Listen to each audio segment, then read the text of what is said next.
Hello, programming languages students. Welcome to our third C video, our third video in the C series here. We're going to really dive into pointers and memory management. This is truly the core of C and its differences between Java and the kind of power and control that it gives you. And so this is an important one to pay attention to some of the details. So if we look at my sample code here, you'll see two method headers, a swap that takes an int a and an int b, and a swap2 that takes an int star a and an int star b. So these are pointers. We'll talk about these as we move along, and I'll show you the methods as we move along as well. So the very first thing I do, I create an integer a, which is 5, and an integer b, which is 6. So basic integer creation. Now, what I want to highlight is a couple interesting things. So first, we can print a and b. A is 5, B is 6. That's our first printout down here at the bottom. All right. The second thing, though, you'll see that I have a %p here instead of %d. This means pointer. And so a pointer is really a memory address. So a key here is if we want the memory address of a variable, right? So A is this place in memory that stores the value 5. Now I want its memory address. What is the actual spot in memory where this number is stored? Well, memory addresses are a complex series of values. Really, all it is just a designation of a spot in memory. But we have ampersand, our and symbol a. That means I want to get the address of my variable a. Ampersand b is I want the address of my variable b. So if you look at these addresses, 0x means hexadecimal. So this is a base 16 definition here. Um, and so it's 7FFD 1253 B578. This is the spot in memory that has been designated for my integer a, and this is the spot in memory that has been designated for my integer b. So these are kind of nonsensical looking values, but we'll dive into why they're important in a minute here. So first, let's do like we did in Java and try swapping. So our swap method takes in an int a and an int b. We have a temporary integer called t that we set equal to a. We set a equal to b and b equal to, whoops, to t. Sorry, I'll rerun. This actually doesn't make a difference. Um, so this should, in theory, swap our values. But just like Java, C passes by value. So the value of A, 5, and the value of B, 6, are the only things passed in here. So 5 and 6 are passed in, the values 5 and 6 are swapped, but they're only swapped in these temporary variables A and B that end at the end of our method here. So when we go back to main and print, we get that A is 5 and B is 6. So we're not actually swapped. So this actually functions the same as our swap method in our do you know Java, our very first do you know Java swap method. Okay, so how is C different? How could C allow us to fix this and actually write a method that swaps values?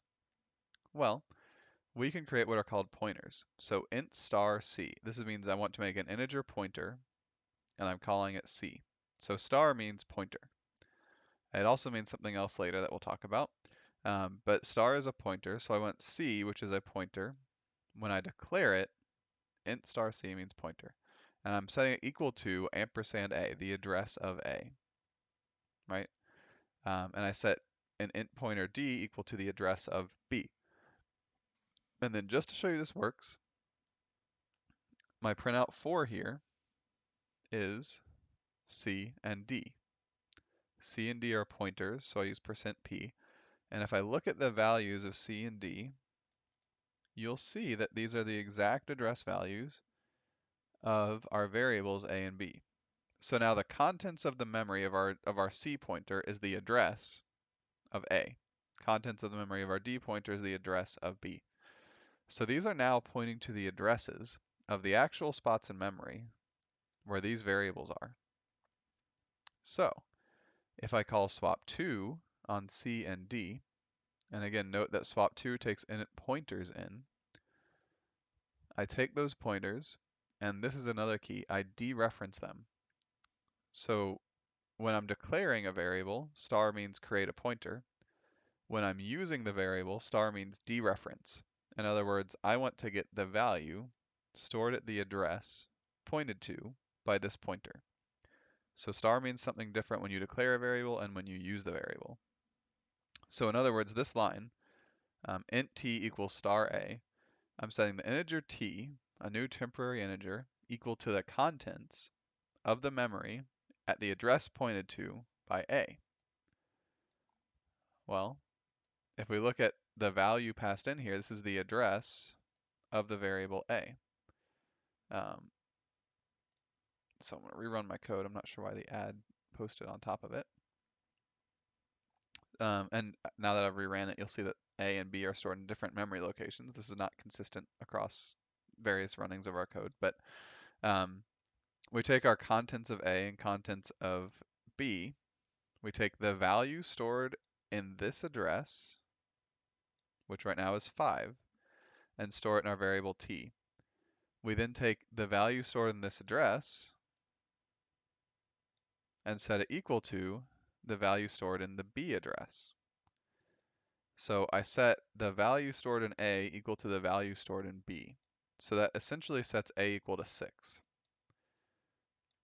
Then our last line of code sets the value stored in B equal to our temporary variable. So this is going to be 5. So star means the value stored in the address pointed to by this variable. So if I go back up, what I've done is I've left, C and D still point to the same place. A and B still point to the same place. But if I dereference C and if I dereference my pointers, if I put star C and star D, the contents of the address pointed to by C, which is the variable A, has now changed to 6, and the contents of the address pointed to by D has now changed to 5. In other words, we've changed A to 6 and B to 5. We have actually swapped values, because the value we pass into this method is the memory address where these are stored. So when we switch the values, we truly switch the memory where these are stored. The actual pieces of memory where the 5 and 6 were stored for A and B are now swapped.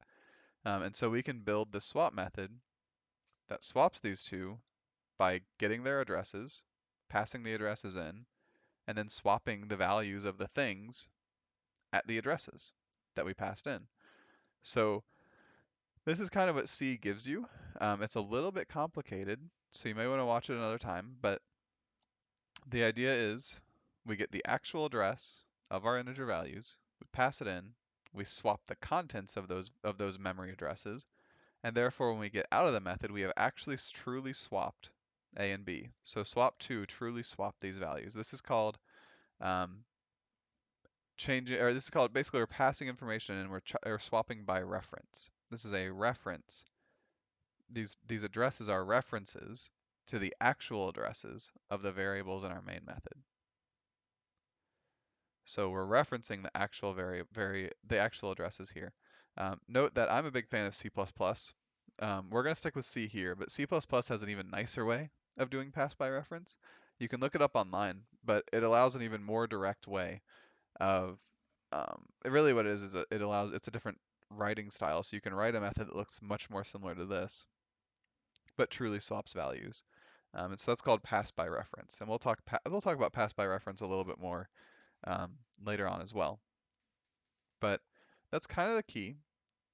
Again, when we're referencing variables, ampersand means get the address of the following variable. Star means get the contents of the address pointed to by this variable. So these are kind of opposites, right? I want to get the address of B. I want to change the contents of the address pointed to by variable D. In other words, I want to change the contents of B because D points to the address of B. So get the address, get the contents, and then when declaring variables, the star means create a pointer. So hopefully that helps. If you have questions, please let me know, and I'll talk to you guys next time.